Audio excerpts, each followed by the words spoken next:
आखिरकार वो लम्हा आ ही गया जिसका हम सबको इंतज़ार था। कर्ज़ जान की कहानी अपने अंजाम तक पहुंची, मगर ये इख्तिताम एक सादा अंजाम नहीं था। ये एक चीख थी, एक बगावत थी, एक बे आवाज़ इंतकाम था। अम्मार वो लड़का जिसे हमेशा कमतर समझा गया, जिसे हर कदम पर नशवा और बुरहान के साथ तोल कर देखा गया, आज अदालत में खड़ा होकर अपने जुर्म का एतराफ़ करता है।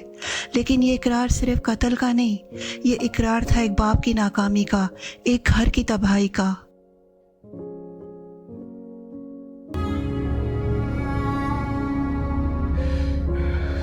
मैंने सबको मारा है।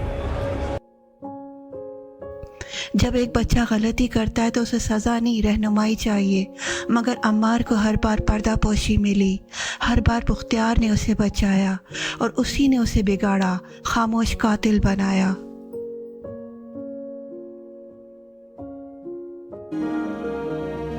पापा, याद करें जिस दिन मैं ड्रिंक करके आया था, पहली बार ड्रिंक करके आया था। आपने कहा था अमार बेटा चुप रहना, इस बारे में किसी को पता मत लगे, हमारी बेइज्जती होगी।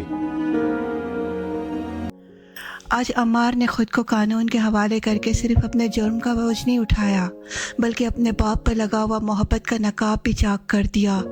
ये उसका इंतकाम था, जो न चीखा न लड़ा, बस खामोशी से अदालत में सच बोल गया कि असली मुजरिम वही है जो हर बार आंखें बंद करता रहा। ये ड्रामा हमें सिखाता है कि हर बच्चा सिर्फ लाड से नहीं बिगड़ता, बल्कि नरमी में छुपी हुई बेहिसी उसे तबाह कर देती है। अगर अम्मार को वक्त पर सुना गया होता तो शायद आज हम उसे कटहरे में ना देखते। कर्ज़ जान ख़त्म हो चुका है, मगर सवाल अभी बाकी है, असल कातिल कौन था?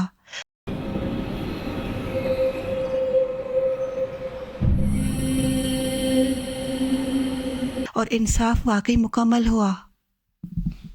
अगर आपको ये वीडियो पसंद आई तो वीडियो को लाइक करें, शेयर करें और मेरे चैनल को सब्सक्राइब करना ना भूलें। अगली वीडियो तक के लिए अल्लाह हाफ़िज़।